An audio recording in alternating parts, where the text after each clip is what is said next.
देवी भैली डूमारी के हो फूल किया हो रामा, डूमारी के हो फूल किया हो रामा, कवाने सेवा कवा देवी के मनावेला हो राम, किया हो रामा कवाने सेवा कवा देवी के मनावेला हो राम, किया हो रामा कवाने सेवा कवा देवी के मनावेला हो राम, किया हो रामा कवाने सेवा कवा देवी के मनावेला हो राम। देवी भैली डूमारी के हो फूल किया हो रामा, डूमारी के हो फूल किया हो रामा, कवाने सेवा कवा देवी के मनावेला हो राम, किया हो रामा कवाने सेवा कवा देवी के मनावेला हो राम। किया हो रामा कवाने रचिकावा देवी के भोरावेला हो राम, किया हो रामा कवाने रचिकावा देवी के मनावेला हो राम।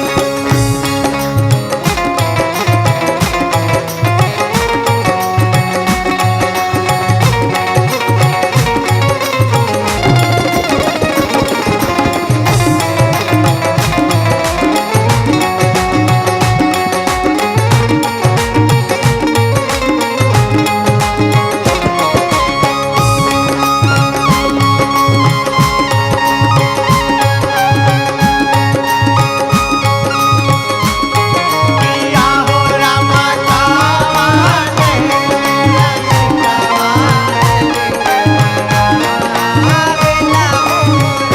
और कैसे परवता उपरा बभना करे हो, किया हो रामा परवता उपरा बभना करे हो,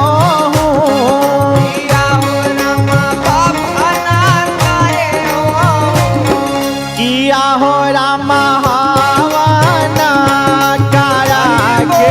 देवी के मनावेला हो राम,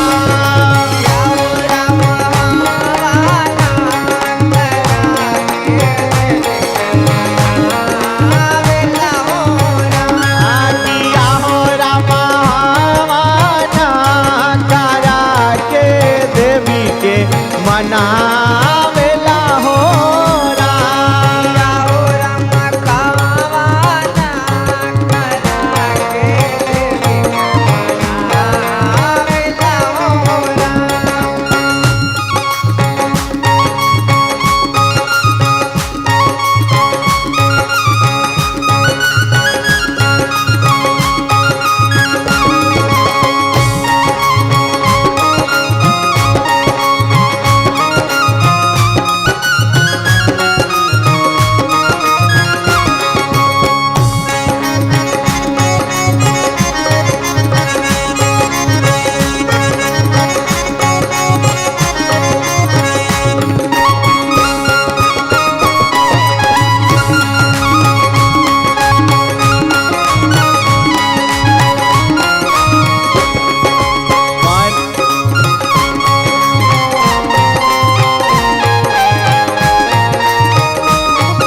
रामा दूधावा चढ़ा के देवी के मनावेला हो किया हो राम दूधावा चढ़ा के देवी के मनावेला हो किया हो रामा दूधावा चढ़ा के देवी के मनावेला हो किया हो राम दूधावा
मैया हमार कहवा बिना मालूम मैया जी हमार ए मैया मोरी बटिया जो है सेवा का तुहार न हो मैया मोरी बटिया तोरे सेवा का तुहार न होला मैया मोरी बटिया जो है सेवा का तुहार न हो मैया मोरी बटिया तोरे सेवा का तुहार न होला और कैसे अढ़ाउल के फुलावा ले ले पानी खा अढ़ाउल के फुलवा ले ले पानी खा अढ़ाउल के फुलावा ले ले पानी खा अढ़ाउल के फुलवा ले ले पानी का ए मैया मोरी ए मैया मोरी ए मैया मोरी दर्शन दे के कारना निहार